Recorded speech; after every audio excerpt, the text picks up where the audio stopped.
Hi everyone, this is Sandra Kluge with Recording Tap, a podcast about the art, the process, and the musicianship of recording tap and other foot percussion. If you're a good tap dancer, you responsibly handle your sound. And that was really my goal, to experience what it's really like to be a part of the band when you're recording an album. Nikolai Kemeny is a tap dancer, choreographer, and filmmaker based in Düsseldorf, Germany, and performing internationally. His visual tap dance album Lazarus, released in 2022, is an audiovisual project that includes both a 7-track album and a short film that has won multiple international awards. With the core of the album built around the tap, drums, bass, saxophone quartet, it also features a number of unique guest artists from the tap and music world. The album title references the legend of Lazarus of Bethany, after which the Lazarus effect is named, the reappearance of species which were considered as extinct, or also the Lazarus phenomenon, the presumed reawakening of the already deceased. Welcome. I'm so excited to talk to Nikolai Kemeny, based in Düsseldorf, Germany. We go way back, and I'm just very happy to spend some time with you to talk about recording tap and everything that involves. Thank you for having me. I'm also super psyched to Yeah. talk. Yeah. How did you get into recording tap? What was kind of the story behind it? Have you been? Is that something that you've been wanting to do for a while, or is that like a more recent thing? So I feel like I was thinking about this, knowing that we were going to do the podcast, and I thought that you might ask that question. And I was thinking about it, and I noticed that even before I recorded Tap in a studio, which was in 2021, we recorded Lazarus, the album. And before that, I was already recording my taps, but it was with a different background. It was getting the best sound from the tap floor at a gig, for example, Mm, so that I could later listen to the recordings of it, or even if I had video footage, make an edit and the tap sounds just sounds nice, or as nice as I can have it. So, and those were like some funky setups. They'd be like, at the venue, what do you have in microphones? Can I record that onto my Zoom? I have an SD card and I can plug it in here and try to make it work. Or can you take the all the sound from the into your mixer and then send me the master or something? It was always pretty funky, but that was really good for me because it helped me try to, or not try, but get better at editing the tap sound or working with an equalizer on maybe not so good footage that I had. So it was all basically learning by doing, and I had also a little funky Rode NTG setup that I would take to gigs with me to just try to get the best sound from my taps. The inspiration for Lazarus on the recording sense was just that I wanted to do it. I wanted to mm, experience what it would be like to go into the studio and focus only on the sound uh, completely.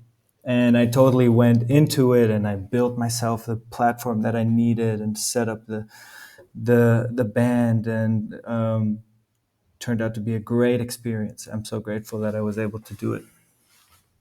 And yeah, so that's kind of how I got into it. Like, you're always, if you're a good tap dancer, I would say you uh, responsibly handle your sound. hmm you That's a know, good way to put it. Yeah.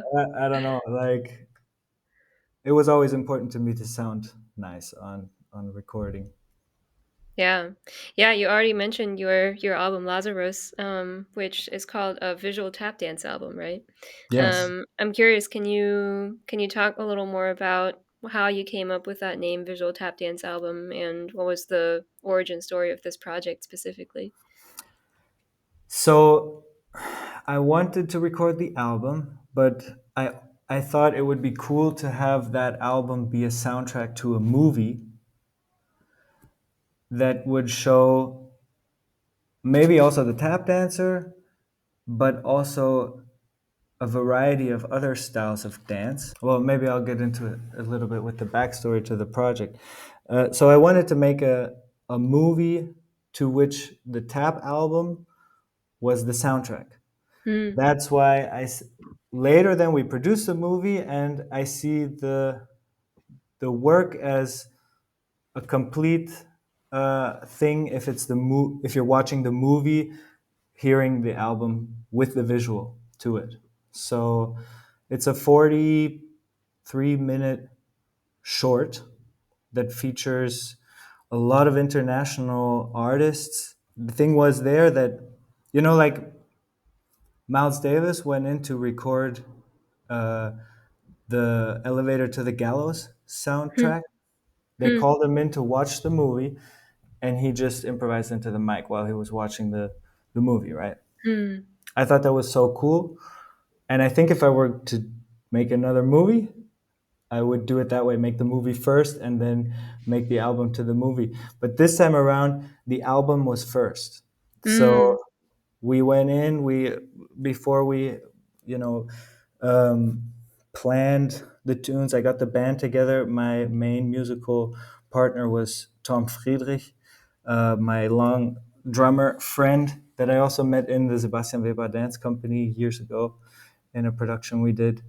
And we became instant friends, and we started practicing together. And in the pandemic, we made a little short film where we're just like blasting rhythms, and I'm dancing crazy in a black room, to show this chaotic, I don't know how we're feeling there. And it was always such a great interplay and great communication with him, and so personal and from the heart. So I knew that he was going to be my man for as a musical director. And he also composed three pieces for the album. And otherwise, we have a composition by Andreas Dehne. I knew I wanted to get him in because he's such a genius with what he does, playing his own composed music for violin and tap dancing to it at the same time, enhancing everything and making it a whole. I don't know, he has this orchestral sound, I would say, Yeah. instantly. So I knew I needed him to come in and do the his thing. Also, he's a one of my first teachers, master Right. teachers Yeah. from when I was a kid. So that was really, really great to have him come in and record the Toten Tanz. And that was the first song we recorded. Hmm. I got some inspiration hooked up with Max Pollack to find out what the best platform might be, because oftentimes I feel like when I'm dancing on a flat floor, even if it's maybe elevated or swinging a little bit because there's some kind of a rubber or something underneath it, but it's close to the floor, I don't get the resonance that I would like to have. Mm-hmm. So I talked to Max, and I knew because I saw that Max had danced on a box.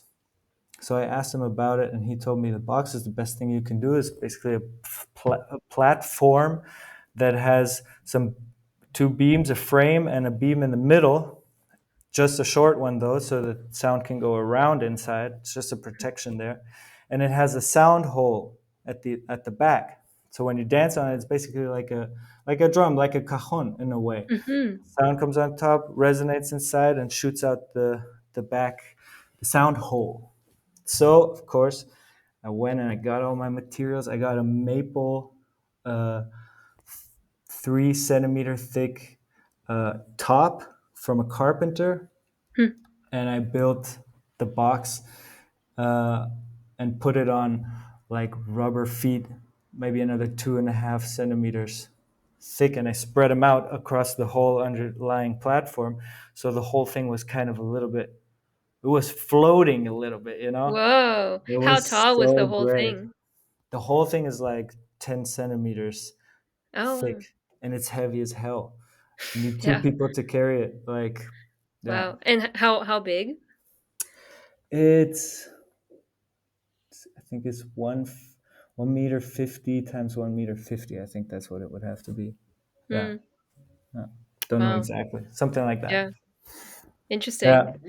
Yeah, I guess let's dive more deeply into that now that you are already talked a little bit about the floor. I'm curious, like how did you how did you record, like in terms of your setup with mics and everything, and then also in terms of the setup of the band? Like, were you on booths or were you all in the same room? Did you do overdubs or just like one take? So we recorded it at two different albums. The first song, the Totentanz from Andreas, it was recorded in the Waxmood Studios in Leipzig, and we did the setup in the same room. And it was kind of like the box was on one end, Andreas was here, and the band was on the other end. It was bass, drums, and saxophone. They were kind of across from each other. Hmm.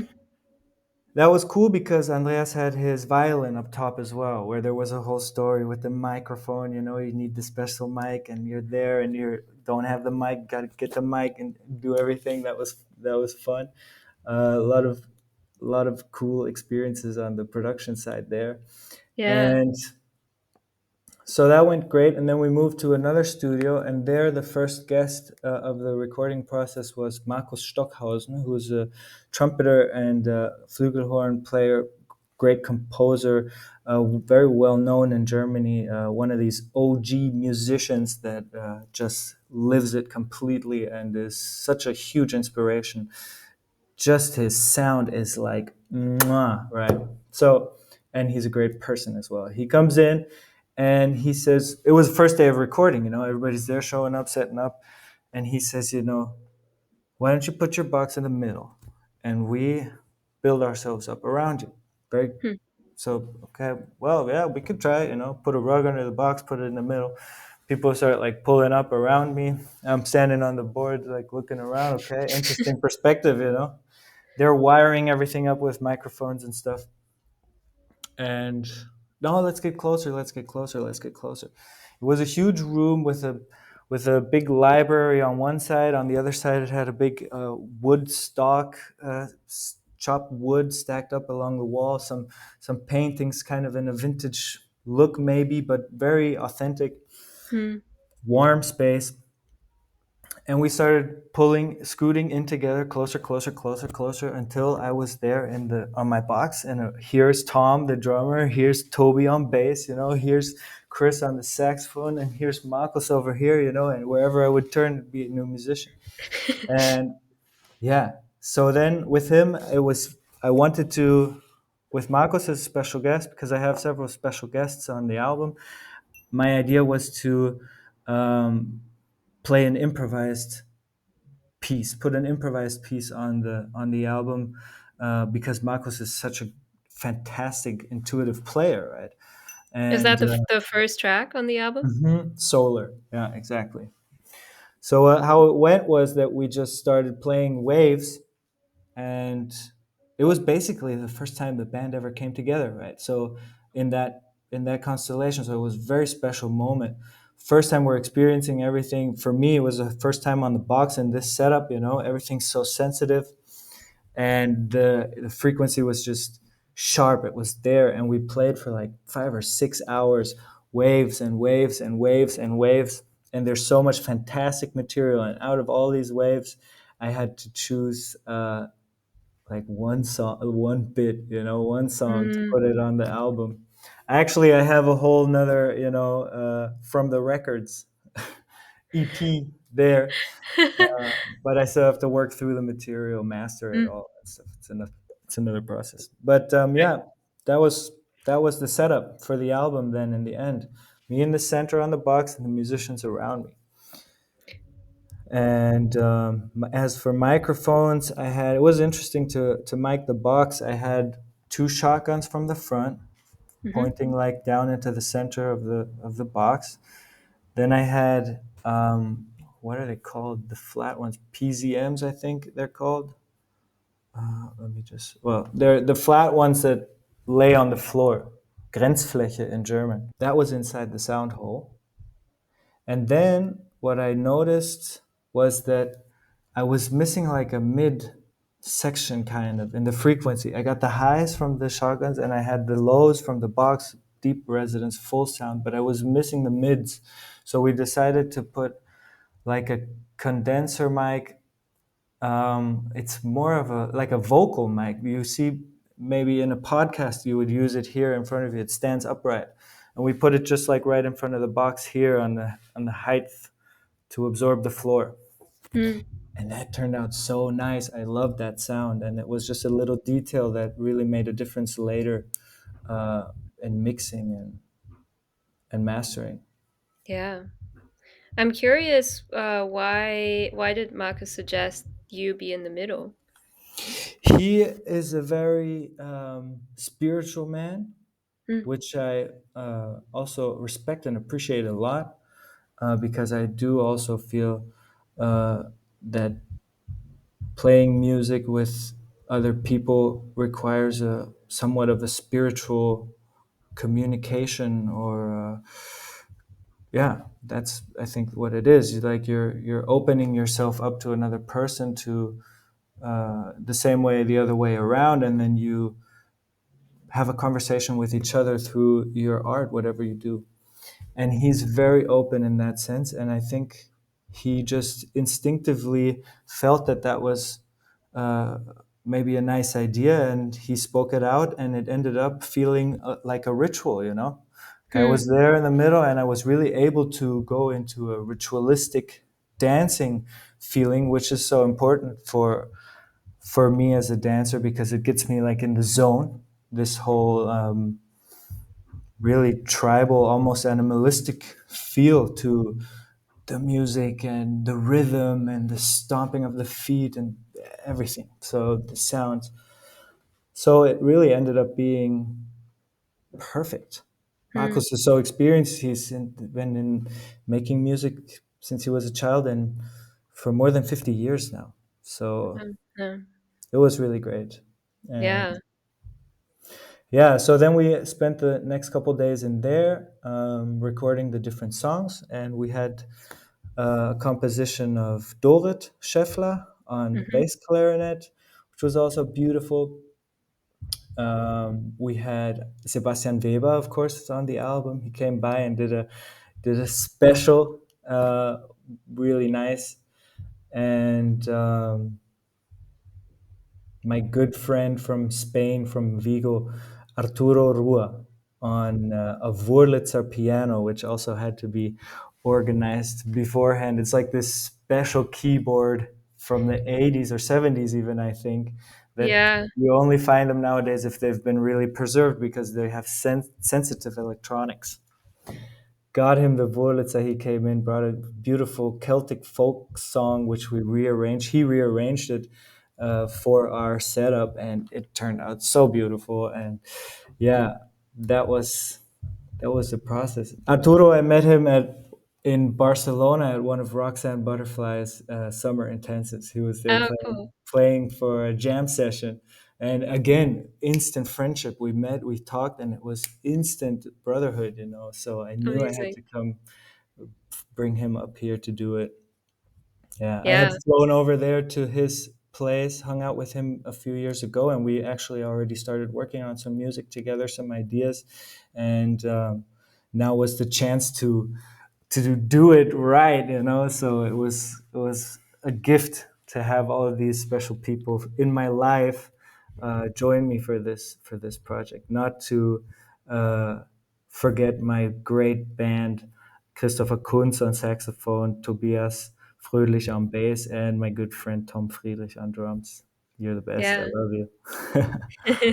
Yeah, it's definitely, I mean, you can tell, I think throughout the entire album, it's so cohesive, and you can really tell that there's so much communication going on between Thank everybody. you. Yeah. It's really pretty. Um Thanks. yeah, you already touched a little bit on it, but I'm curious, what elements of the album are composed and which ones are improvised. So, as I said, we have Tom's three compositions. We have Bolero from Dorit. We have Arturo. He brought a composed song that was rearranged, and we have the improvisation. So it's what was it? Six compositions, one improvisation. In the compositions, we also, of course, have space to improvise and improvise together collectively, take solos, everything it's not like we played entire. Everything was composed. Of course, we had uh, pretty much, I think, straightforward formalities, theme, solos, uh, bridges.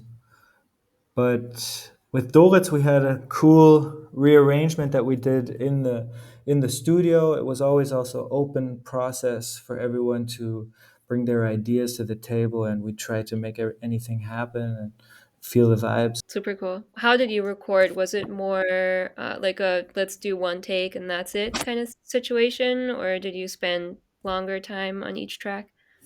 We would do one takes. We try to get the piece in, or the we try to get a recording in one take, and there were no cuts. There's one. There's one where we at a certain point in the one take we we did cut into the other one. I guess that would be a cut, right? It's like we merged two. We took the Hmm. beginning of one and the ending of another one on one take, on one song. On one song, I overdubbed some taps because it was too difficult for me in the moment to get the kicks. They were Mm. too crazy. It was like no, it was like this. Chris was soloing on sax, and he's a super virtuose player, so he's going up and down and all over, and beautiful sound. And while he was doing that, Tom thought it would be cool if him and I, the percussion people, we kind of play the melody that he had composed, and it was Mm. crazy bop, uh, twisted here and there, and I couldn't get it in the studio, so I went in and overdubbed it, and it took me a couple of times because of Chris's fantastic solo in over here, and yeah, so that was one. But otherwise, we did everything in one. We always did a full song, and we Yeah. chose the best one, which was hard, of course. Yeah. And at some point it's hard to tell what you like better because like there's this one thing in this take, but then there's this other thing in that take. Mm, yeah, true. You can kill your darlings Yeah, yeah. But always. it seems like you made some good choices in the selection. Thanks. Yeah, I'm also happy with them. Yeah. That's good.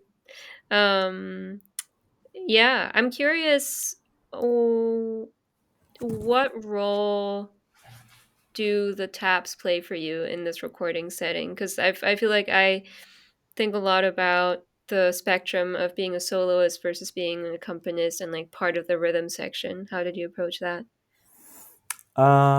It was composition for composition was different. Tom, in his compositions, had actually composed some things for the tap dancer, which was really cool. And I Hmm. just, of course, they were rhythmical, so I kind of, I don't know, did the tried to get the steps for the those rhythms. And I did then in the end, I don't know, yeah, composed or choreographed what I would do in those sections. It was its own voice there as part of the composition. Of course, there are moments where there is a theme being played or a melody being played, and I tried my best to play them as exact as I could with the dynamics that I have as a tap dancer. Um, that was fun. I also love doing that because I love the song aspect to the taps. And then of course there's the percussive accompaniment, but I had Tom there as well, so he would kind of share that with me. Um, Either ways, I think I found a way to separate myself from the actual trying to be a drummer approach, Mhm. but more as a thing in the middle, as its own voice, percussive but melodic, dynamic, and giving as much space as I could, obviously, because nobody wants to hear a song where it's just like tick, tick, tick, tick, tick, tick, tick, tick, tick, tick the whole time. Like, Right. you know, that's not, yeah. So, yeah, those were my challenges and spots. And of course, I had space to do to solo and to move freely over the musical spheres. Yeah, great. It was great. Yeah. For the rhythms that were composed for you, how were they written out, or were they written out? They were written out. Yeah, and Tom has his had his own notation for it. Like he was basically differentiating between high sound and low sound because he knew that my heel sound was darker, fuller than my tap sound could be, and he also knew that the taps had a little bit of a dynamic that he could play with. So he did give a little bit of melody to it, because he's worked with me. He knows my sound, he knows what I can do, and I think it was a cool uh, challenge for him. He also gave me that feedback to compose for the tap dancer, and yeah, he did it very well. You can hear it on the second track, Paroxysm. That Mm-hmm. was a project that we had brought from before. That was actually from that first project that we did together. There was a short verse there. We danced it together, Sunny, in Hamburg. It was like a 7/5 thing that then Oh, yeah. connects and then has a bridge and that. So we took that, added the other instruments, added some more dynamics and some more sections in there, places to solo and a kick section as well. And yeah, so we had we kind of, I guess, developed it together, how to put it on paper. But for me, my the stuff that I ended up um, also having composed for myself in the setting, I never had written it down. Mm-hmm. I had it memorized because I had worked it. Then I had it in there, so I knew how I was gonna do it. And honestly, I didn't have the headspace and the time to figure out how am I gonna write this down now. Didn't see it as so important for me at that moment, Yeah. so I skipped it. I mean, if it works, it works. Yeah, and I like to be there in my body. I like to feel the thing in my body. Also, my mind is a part of that whole experience. So, um, yeah, it was cool. Yeah, no, that sounds really cool. I really like the idea of non-tap dancer composing for tap, and like Mm, even making a specific system, because I feel like it's so hard to get into the details of what you could do with the taps, and it's like, do I assign one note for each step, but then like what's a shuffle versus like just a brush, or mm. but that sounds like a really smart way to do it, like giving just enough freedom for you to interpret it, but also being specific enough that it kind of matches the vision that the Yeah, composer has. he gave me such cool tasks. You know, in a moment we're recording it, it wasn't working. You know what I was doing? I call him over. I say, Tom, what can I do better? You know, he says, you know, in this moment, I thought more that, you know, you're like the horn section in the back of the big band. You know, you got to be good. You have to wow, bow, bow, sha, ba, dum, ba, do, wow, ba, da, dum, bow. You know, and I'm like, okay, what the hell? How should I do that? You know, but then you go in, you imagine that that's what it is for you, and you just do it. You know, and he goes, yeah, that's it. You know, while you're playing, and that's what I'm talking about. You know, that communication of the joy of creating sound together. It's great fun. Yeah, that's so cool. Yeah, That's amazing. How many days did you end up recording? 7 days, one track a day. Nice. So we were only in the studio for half days usually. Yeah, that's cool. Yeah. Yeah.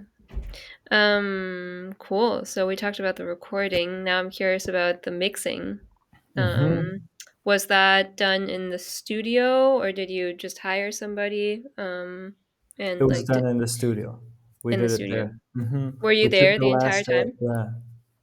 We would usually do a rough one at the end of the recording session. We would choose the song while we were there. We had played a couple of tries, and then we'd go in and we'd listen to them.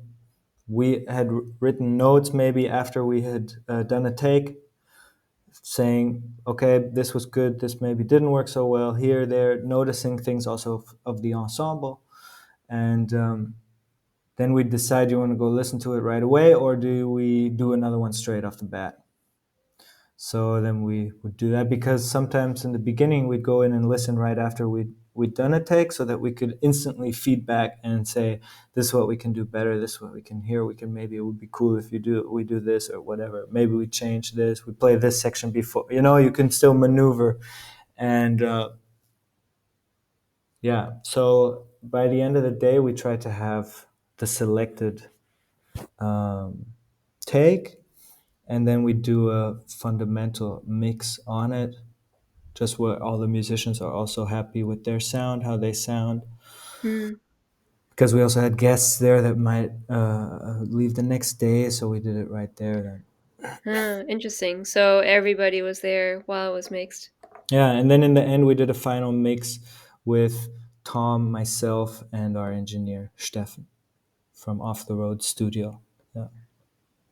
And I'm very curious about uh, specifically how he approached mixing tap, because I feel like for all the other instruments, there's kind of default settings or like kind of ways that people usually treat it Mhm. within the track, but it doesn't really exist for tap. So I'm curious about any insights that you got from that. He was very open and very collaborative and had great suggestions on his own. He could handle the sound of the tap uh, very well, very sensitive to it. And there was like since we had the same setup, the setup was there, it stood there from first day we got there, and then just stood there for the whole week. So we knew that once we had the setting, then we could kind of copy and paste it to uh, the other tracks. And so we just had to initially really do it, and then maybe in certain sections um, put little bit of a limiter maybe on it, or maybe compress it a little bit more, maybe open it up a little bit more. Of course, volume. So I was there with him, and I just heard it, and I just explained to him what I hear, uh, and what I maybe don't like, or what I think could be better. And then he tweaked it with his Mm. millions of plugins and all the whole thing, right? And it was great. I wanted the sound to be as organic as possible, but to have the amplification to stand its own in the band setting. Because, yeah, strong instruments, the drum set, the saxophone, and the bass, strong instruments. Um, where does the tap fit in? So, but I think I found a cool pocket there where I can be a member of that constellation. And that was really my goal also, to experience what it's really like to be a part of the band when you're recording an album. Just Yeah. happened to be that I was the creative director, because thanks to a funding opportunity here in Germany that I got for to realize the project. Yeah, that's amazing. Yeah, Yeah, but I think you can really hear in the album too that there is that separation. Like there was not a single moment where I felt like you and the drums were getting in the way of each other at all, which cool. is really hard to do if you Mm, have both at the same time. for sure. Um, and how heavily mixed is the album? Like, did he do a lot of mixing moves, or was it kind of more just the bare minimum that's needed? The bare minimum that's needed for sure. And we had to go in one more time.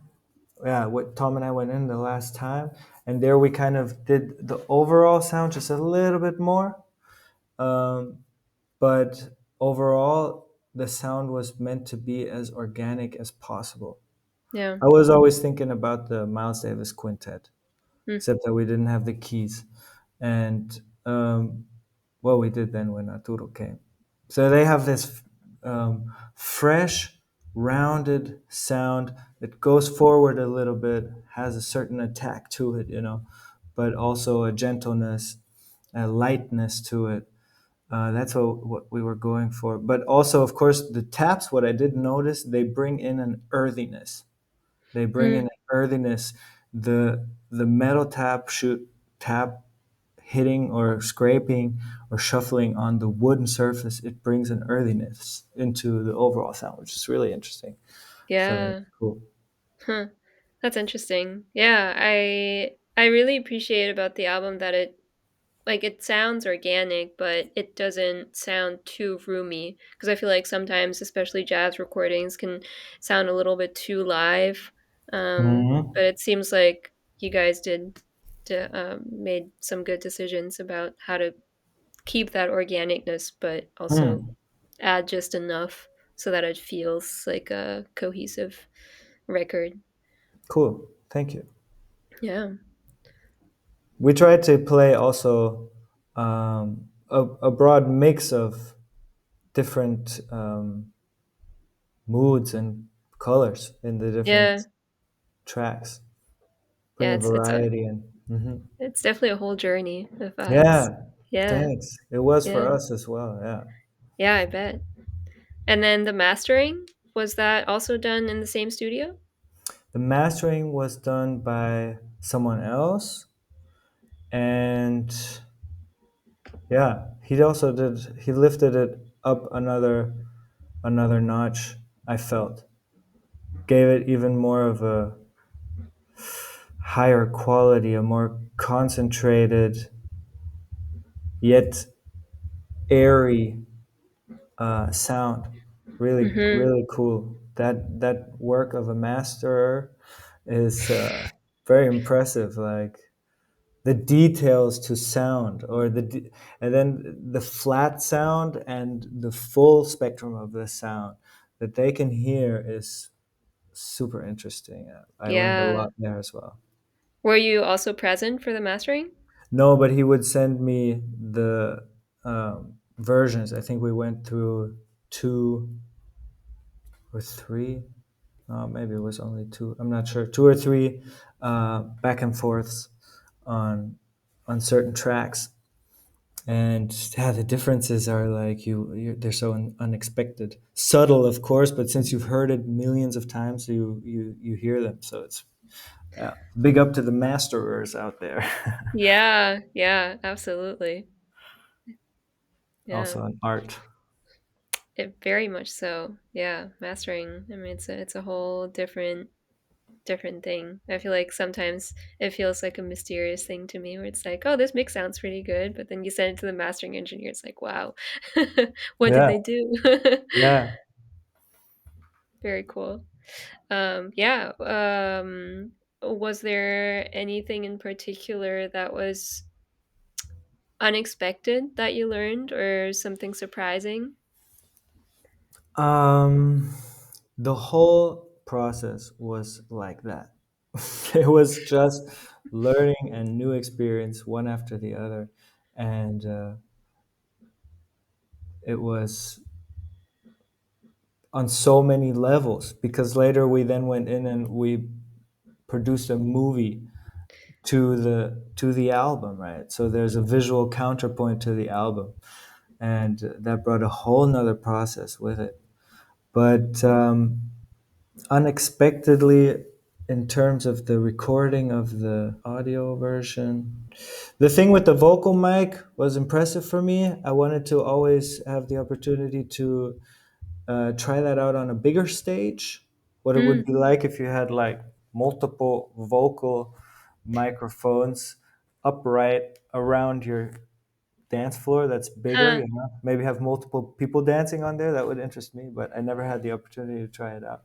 hmm, um, that was a game changer somehow, because oftentimes I feel like the taps through microphones, especially the overheads, the taps can sound so watery, you know. yeah, They sound like you're tapping into little water puddles, and I hate that sound.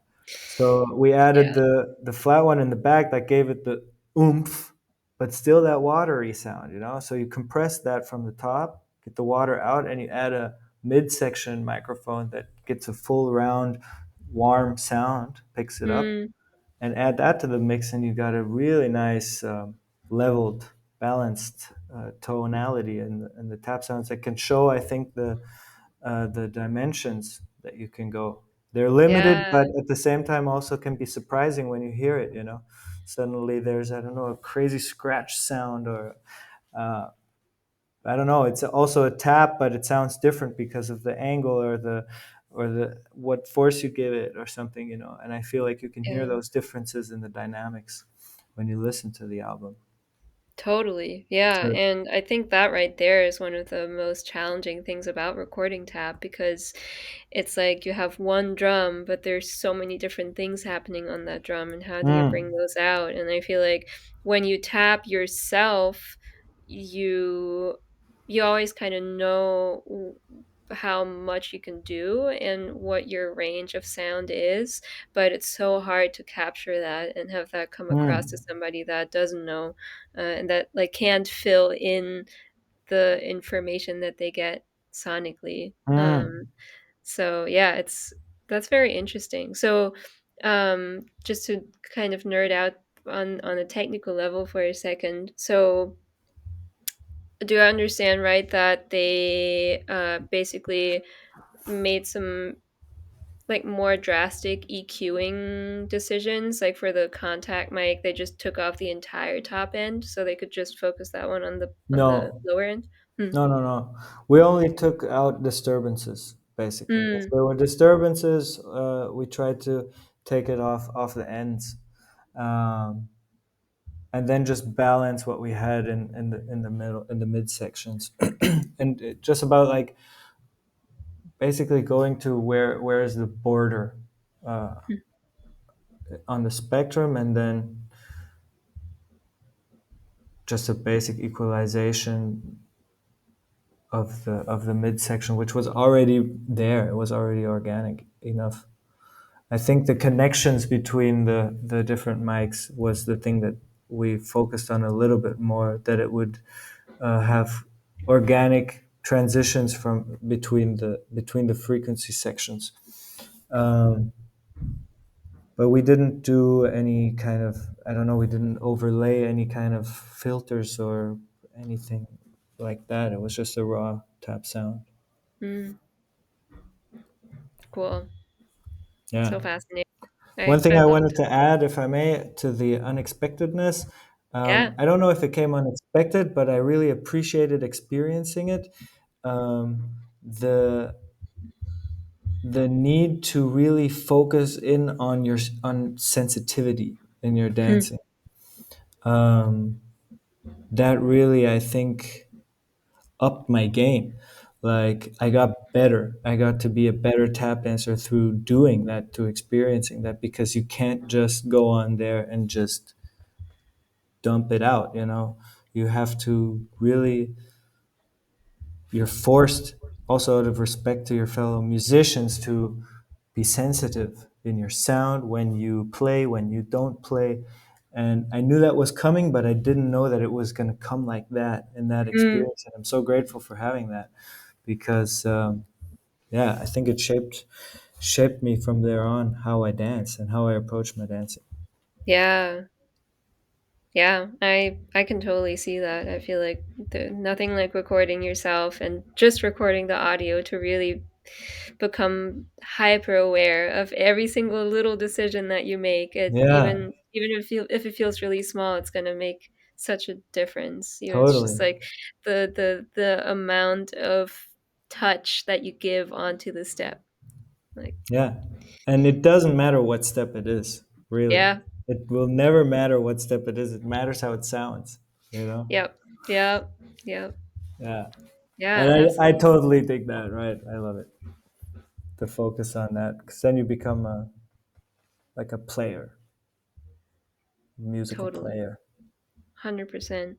Yeah. At the same time, you're still a dancer. That was also a challenge for me, because for me, I did feel also that my body, the way I move my body, of course, influences how I can control my sound. So, so many layers again, so many aspects. Yeah. Where's the actual instrument? Is it the body? Is it the floor? Is it the tap shoe? Is it your foot? Is it do you need everything, or how is that? It's an open question. We don't need to answer it, but yeah, so Yeah. many new things to talk about, to think about. Did you ever feel limited by the fact that the visuals are not going to be part of at least the original audio album? Not at all. That really was, it was such a freedom for me to concentrate on the music and the story of the music, the vibe of the music. I already had an idea who I saw of my colleagues or what kind of a dance I saw for the music, but in certain scenes it didn't include the tap dancer being visible. Hmm. So I could focus on the mood and I could focus on what I want to give maybe that person uh, to then interpret in their way, physically, visually. So yeah, that was also then cool experience later to go in and work with the dancers that came for the certain scenes because they basically danced. They were hearing the music maybe in one situation she heard it for the first time because she came in because one of our dancers got sick.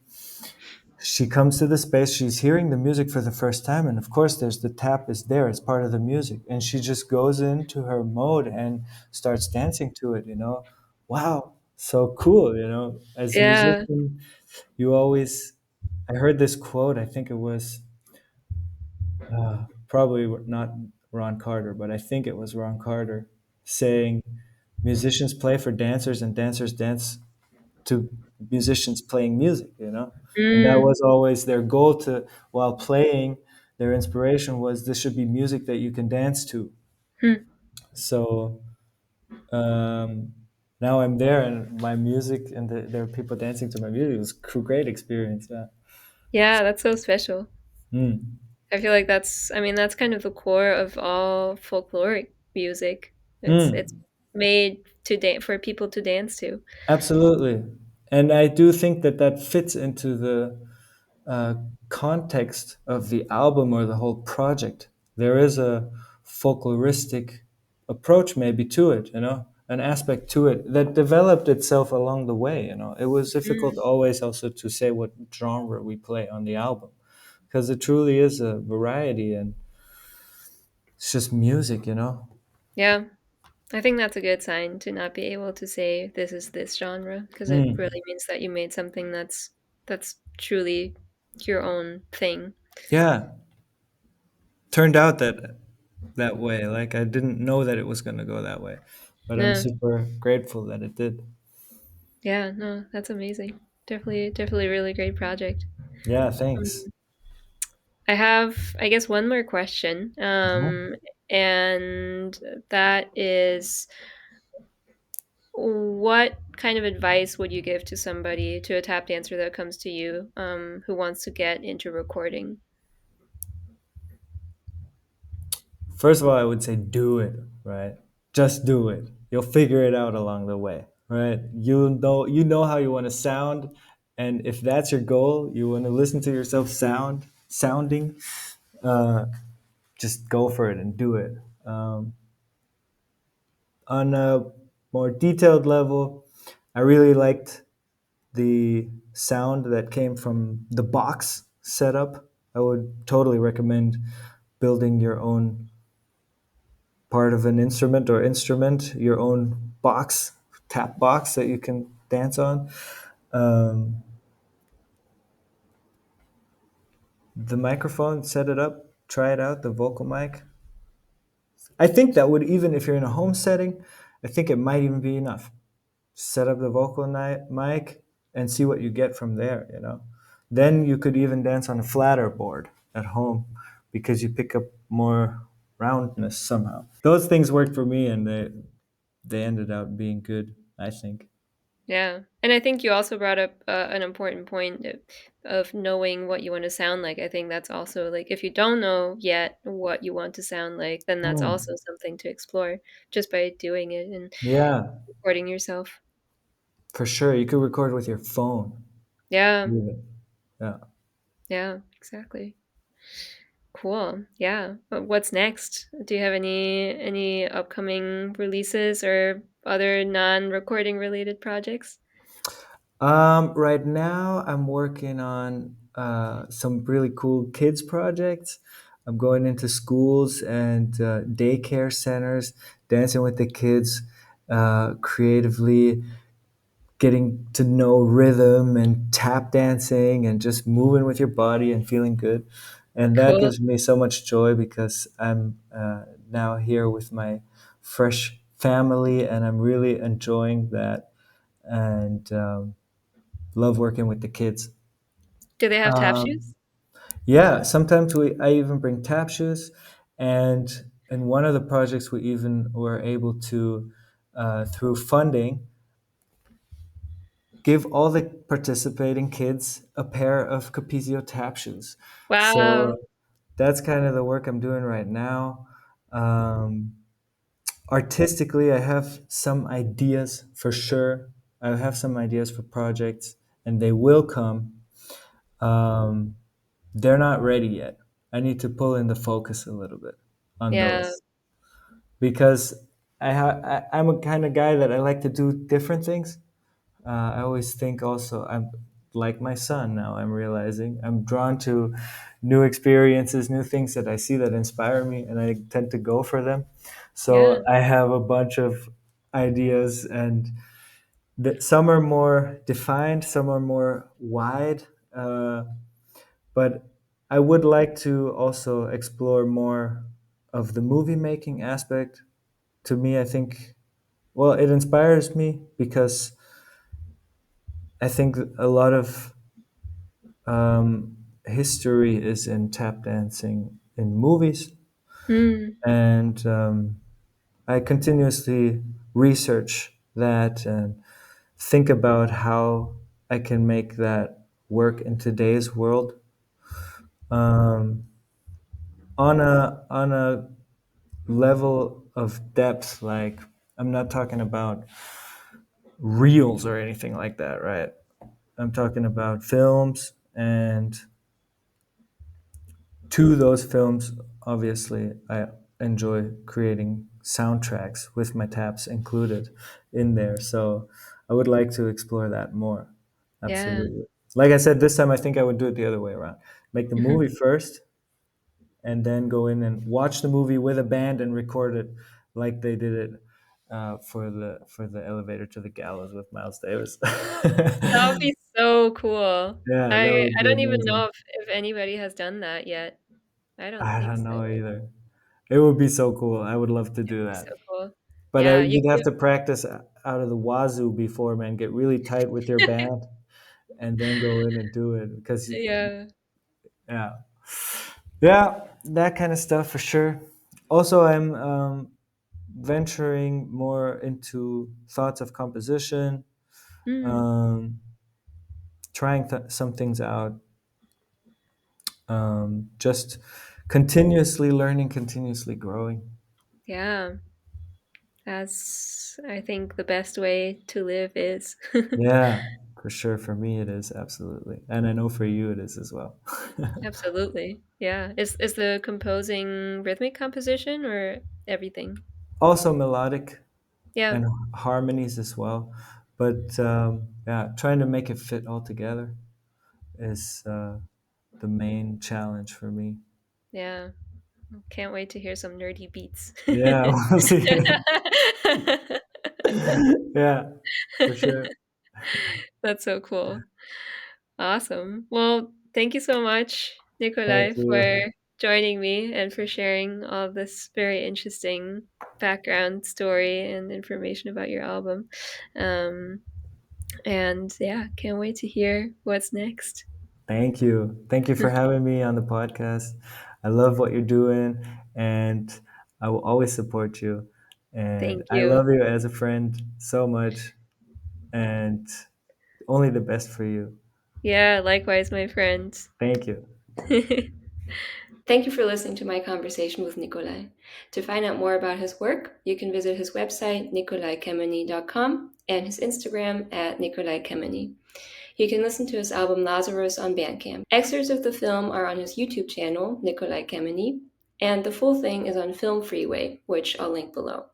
He also recently opened a brand new dance and fitness studio in Dusseldorf with his partner Andrea Alverge. You can check it out at mvmnt-dusseldorf.de. All the links are in the show notes. See you soon.